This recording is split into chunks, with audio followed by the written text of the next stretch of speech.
Welcome back everyone to another episode of T-shirt driving.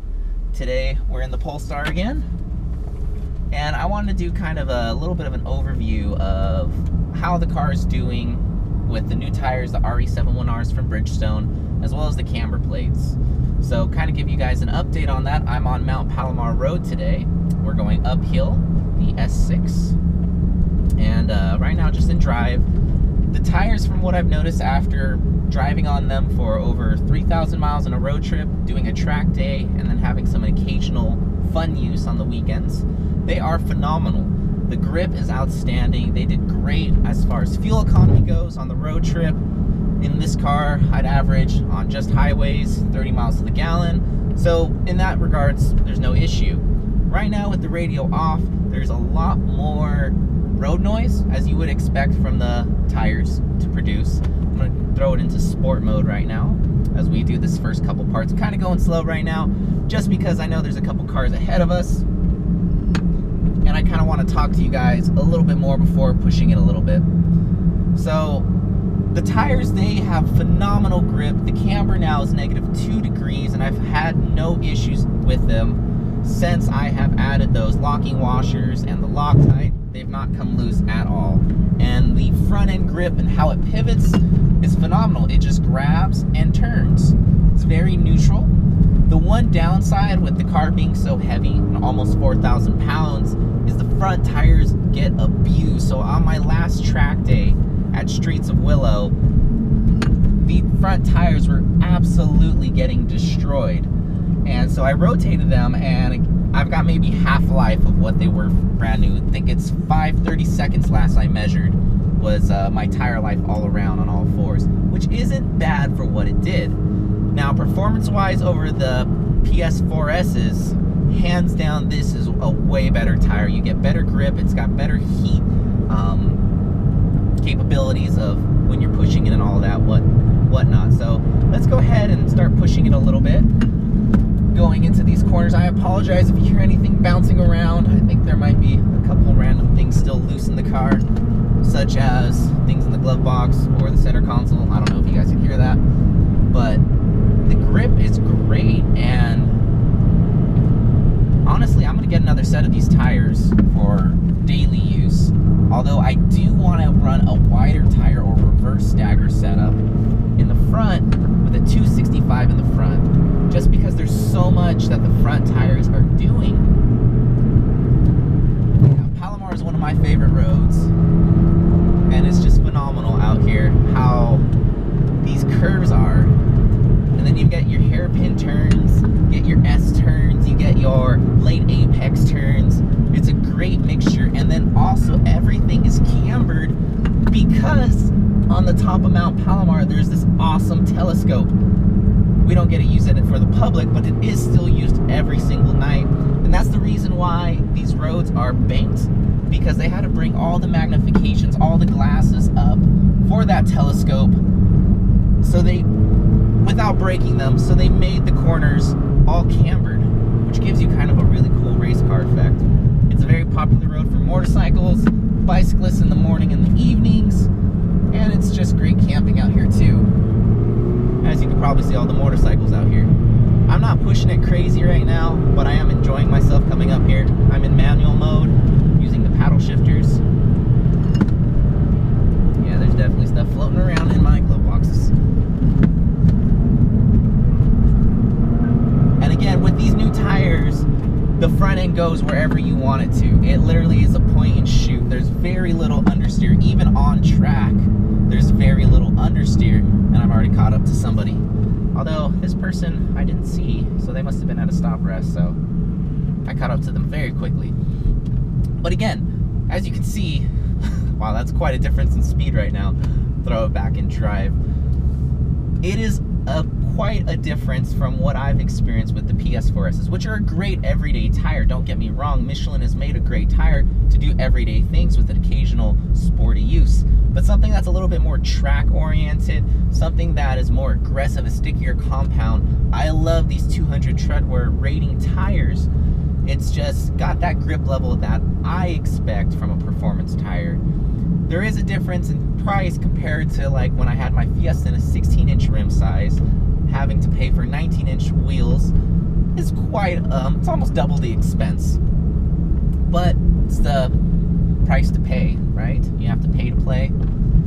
Yeah, this guy's going really, guy or girl's going really, really slow. Just kind of normal. Most people don't go up this very quickly. But I wanted to give all of you this update on how it's doing, and on everyday use, even with the extra noise, I don't see it being a downside because I don't really drive with the music off all the time unless I'm making these videos or I'm at the track or I'm talking to my buddies with the walkie-talkie and stuff like that when we're doing car drives. But with the radio on, you can't hear it. Absolutely not. With the windows down, you can hear the little bit of a hum. But again, with the amazing climate control, because it's always hot here in San Diego. It's wintertime right now, and it's 68 degrees in the end of January, so please be jealous. And yeah, it's just, I think I'm gonna pull over and pause for a bit because this is a little ridiculous, and then I'll get back to you guys once I find that pause. But yeah, it is an amazing tire. It handled not only the road trip, I even took it in a couple freezing conditions, which you could probably see in the pictures that I'll post with it. Some icy slick conditions that the tire really shouldn't have been in. Granted, I wasn't going fast or anything of that sort. I was going at a crawl pace, but it managed to get me through one of these bypasses that it was all full of ice. It was under 30 degrees, so it was like in the 20s. I'm seriously pulling over here in the dirt, in the rocks, because that's ridiculous. All right, well, I will get back to you guys in just a moment for you, and we'll continue this talk. Well, we're back from the pause. We're gonna take off a little bit. Nice and slow. Put you back in sport mode. Get all the rocks out of the tires, because there was a lot of rocks. That's another thing I immediately noticed also, was the stickiness of the tires just picks up rocks, and you're constantly hearing them when you go through any sort of gravel or whatnot being thrown up into your wheel wells. So yeah, we're gonna see how my paint does with that now. But my next thing that I'm gonna be doing, because it's kind of needed, is changing out the brake pads. So I had put on an order, it's a special order, of new Brembo brakes. The current ones are HP 1000s. I went ahead and went to the next step to HP 2000s. That's just the next step, so it's a little bit more aggressive, a little bit more bite. I honestly haven't had too much issue with these brake pads, even on track. Yeah, they sometimes get a little squishy, even with the upgraded brake fluid, which has been phenomenal as well. The Castrol Racing SRF brake fluid I'm running absolutely handles the heat of the track. But there's a lot of things I haven't posted that I've done. I've posted them on Instagram, so if you're not following me, please do. It's T-shirt driving, and such as putting an RS intercooler on here. It fit. I made it fit. Posted lots of pictures on Instagram about it.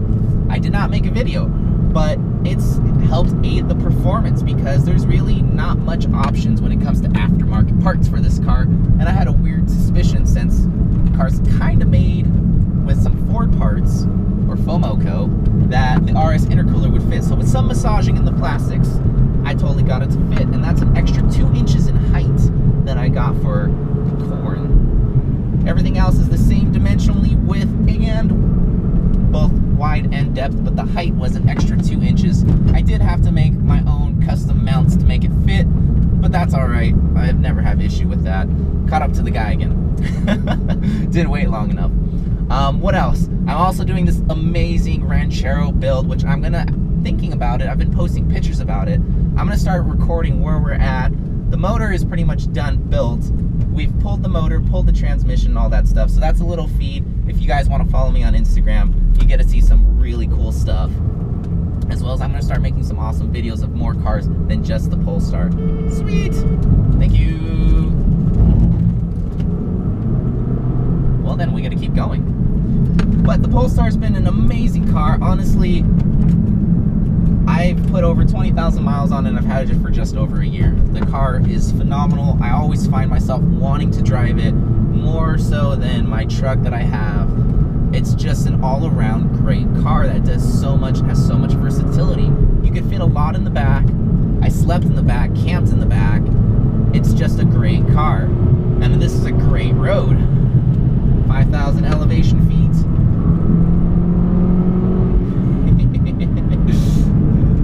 It's like, I'm not even full throttling at all, but it's hilarious.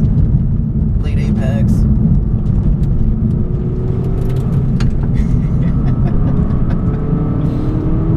The car clearly does put a smile on my face, and it's very enjoyable. And it's getting to the point where nimble isn't the correct word, but it's getting more tossable. Yes, it weighs 4,000 pounds or close to it, but the car and what I'm slowly upgrading with it is just taking the upgrade so well and becoming an even better experience. I do miss how light the Fiesta used to be, how chuckable that was, even the manual transmission, but this guy is just a world of its own. It's a different car that you're just not used to. Yes, it's not an AMG with tons of horsepower.